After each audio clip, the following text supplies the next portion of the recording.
très assis, vous vous assurez d'avoir, mettons, un confort en étant dans cette position-là. Si vos clients ont un inconfort sous les chevilles, ça peut arriver. Ça peut être une serviette ou un demi rouleau que tu mets sous les genoux. Ça peut être un bloc ou un traversin qu'on met sous les fesses pour s'asseoir un peu plus haut. Petite astuce, là, en fait, pour que ce soit plus confortable, là, des fois, ça fait du bien juste d'être comme ça.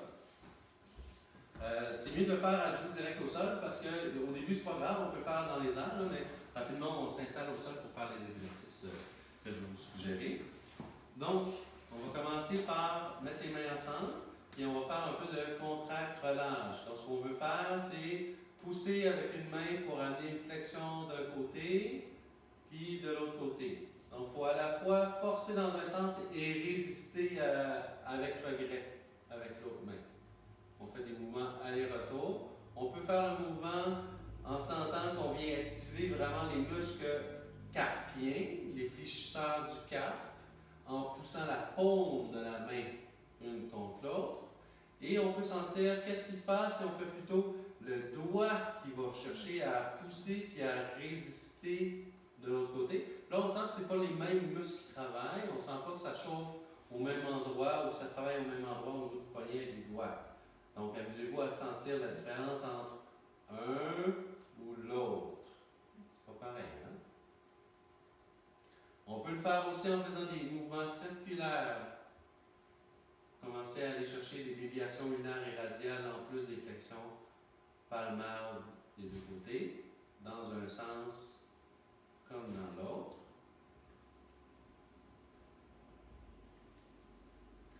Ensuite, on peut faire un exercice de mobilité. Les doigts croisés comme ça, on peut faire des mouvements circulaires au niveau du poignet. Dans une direction, dans l'autre direction. Une direction. Marianne, elle a fait un concours de vitesse. Ça peut être, mettons, tu roules vers l'avant, tu roules vers l'arrière, pour sentir que ça roule dans tous les sens. D'accord? On peut aller chercher une petite flexibilité des doigts, un à la fois. Donc, entre deux doigts, vous rentrez un index et vous virez l'index vers l'arrière. Ça peut être une des façons d'aller étirer juste un doigt à la fois. 5 à 10 secondes chacun des doigts. On va le faire un petit 5 secondes. Mettons.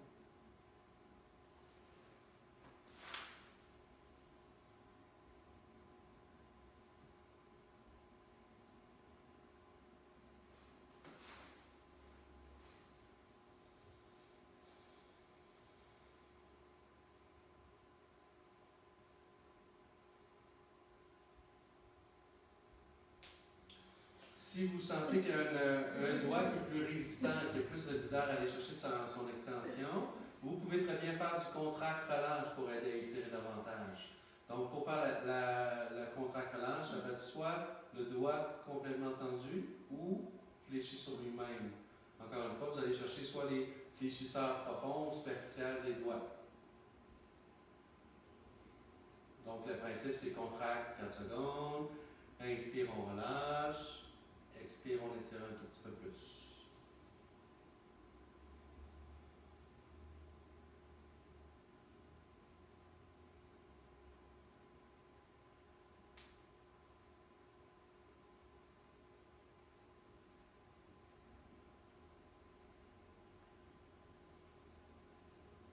Voilà.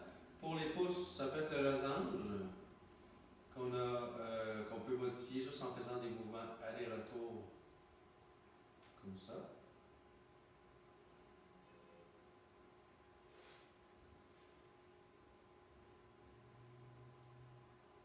Voilà.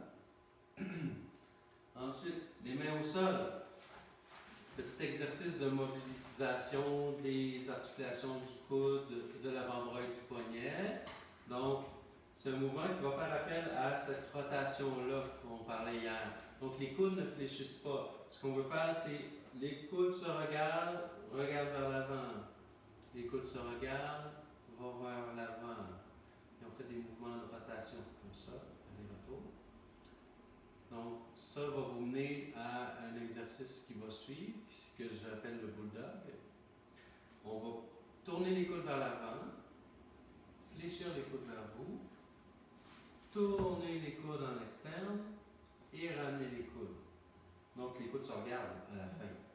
On envoie les coudes vers l'avant, on fléchit, on ramène, on remonte, les coudes se regardent. Et on peut le faire plus vite comme ça. Tout en contrôle. Puis les épaules là-dedans, ils réagissent. Ouais, mais tu sais, au début, le poids est sur nos fesses, puis éventuellement, on peut le faire avec un peu plus de poids en approximant le poids au-dessus des mains. Mais le mouvement vient beaucoup des poignets, des coudes et des mains. C'est sûr que les coudes, les épaules, les bougent, inévitablement, mais ils suivent le mouvement. Mais l'idée, c'est de penser à l'orientation du coude. Ouais. Est-ce qu'il y a des personnes qui peuvent avoir les mains comme ça sur des blocs ou Oui. Ok. 2 blocs, comme mettons, les doigts relâchés, ça peut être une astuce pour le faire. Si cette dynamique-là de rotation au niveau du coude est difficile, un exercice spécifique, peut-être plus pour mobiliser la tête radiale, c'est de faire, donc on amène le pouce vers soi et vers l'extérieur, on pousse jusqu'au bout. On amène vers soi, extérieur, et on essaie de faire un arc de cercle le plus loin possible. Au début, on fait petit cercle, on ramène, petit cercle, puis éventuellement plus grand cercle. Ce que ça fait, c'est que ça mobilise la tête radiale correctement. Voilà. Ensuite, pour aller chercher un peu plus de flexion dorsale ou d'extension au niveau des poignets, donc on peut commencer avec les doigts allongés vers l'avant. On met la charge des épaules par-dessus les mains et on fait des mouvements de translation gauche-droite ou même des cercles, un peu comme on faisait avec l'exercice du cône. Donc, l'exercice du cône en soi, qu'on faisait initialement pour les épaules, peut aussi devenir un exercice qui est pour les poignets. Les doigts vers l'avant. Mais ce qui est fun, moi, c'est qu'on peut commencer à varier aussi les mains, en mettant les mains vers l'intérieur. Là, on peut faire gauche-droite dans le transfert de poids ou avant-arrière.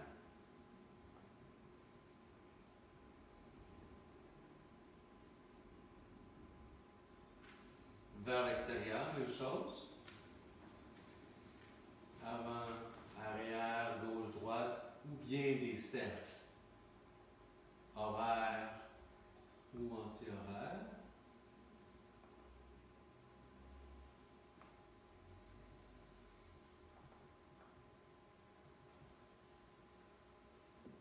Et ensuite, vers l'arrière. Si c'est difficile, mettez les mains à côté de vos genoux ou proche des genoux. Commencez. Moins difficile sur les poignets. Plus c'est facile, plus vous êtes capable de le faire, mais avec les mains qui s'éloignent de vous. Donc, même principe, gauche-droite. Mais ça, faut être rendu là. Si c'est trop difficile comme Pascal, elle est mieux de garder. Tu vois sa face? C'est flexible. On va peut-être lui demander, hein, c'est ça. Et où je respire? Ton vaste habillé comme ton chandail.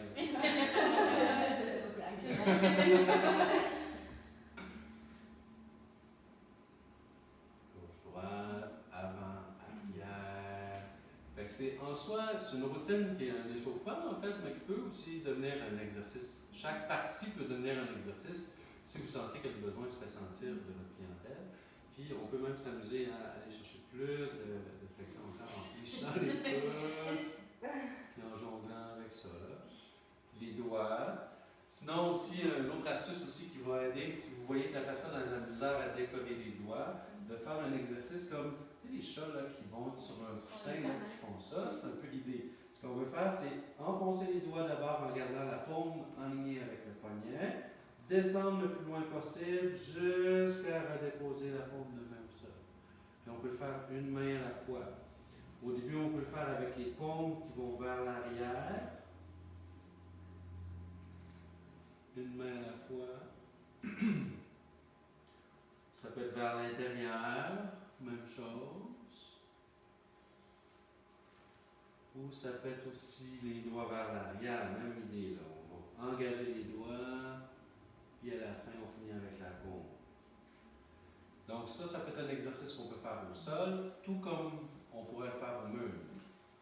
On parlait des personnes qui ont de l'arthrite, qui ont des problèmes au niveau des doigts, des poignets. Ils peuvent bénéficier de faire un travail comme ça.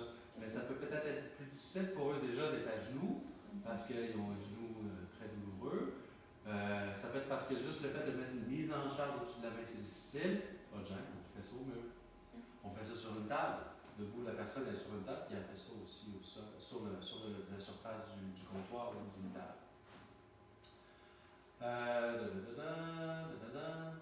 Dans le sens, ça aussi, hein. Ça, soyez prudents. Soyez prudents, je vous le dis, là, parce que là, ça peut être problématique. On travaille beaucoup les mains dans ce sens-là, mais les autres du cap sont capables de prendre la charge dans l'autre sens aussi. Mais ça, faites attention par contre. Si vous le faites, mettez pas tout votre poids par-dessus vos mains pour commencer. Commencez avec les mains, avec les fesses au-dessus des talons, les mains plus proches de vos genoux, donc il n'y aura pas trop de poids sur vos mains. Puis là, en ayant la main relâchée, les doigts détendus, transférez le poids gauche-droite, avant-arrière et des cercles dans un sens ou dans l'autre sens. Si c'est facile, avancez les mains.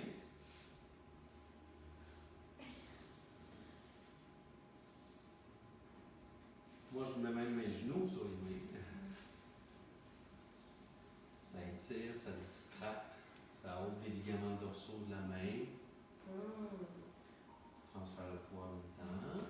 Ça peut être les doigts vers l'intérieur aussi. Même chose qu'on faisait tantôt.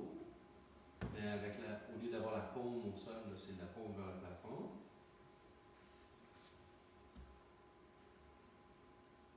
Soyez prudents. Si vous sentez que des douleurs sharp qui apparaissent au coude, ça peut arriver. Restez conservateur avec cet exercice-là. Vous pouvez très bien le faire sur un oreiller. Si la personne est inconfortable avec l'appui du dos de la main, mettez un coussin, une couverture, un oreiller sur lequel il peut s'appuyer. Donc, doigt vers l'intérieur, vers l'arrière, vers l'extérieur, même chose, ou vers l'avant. Donc, si on tord vraiment les mains dans toutes les directions. Puis, le niveau après, de le faire la même affaire, mais avec les doigts repliés comme un gorille. Est-ce qu'il faut faire un bruit? C'est à ta discrétion. Pour la vidéo. C'est à ta discrétion. Bon, non, ça serait pas, mais non.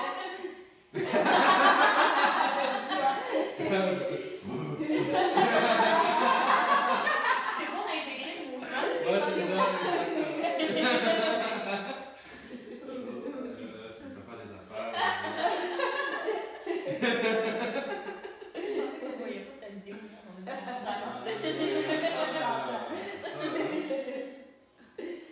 Voilà. On peut terminer avec des petits TOG, des petites oscillations rythmiques au niveau des mains, dans un sens comme dans l'autre, tout doucement, pas trop d'amplitude.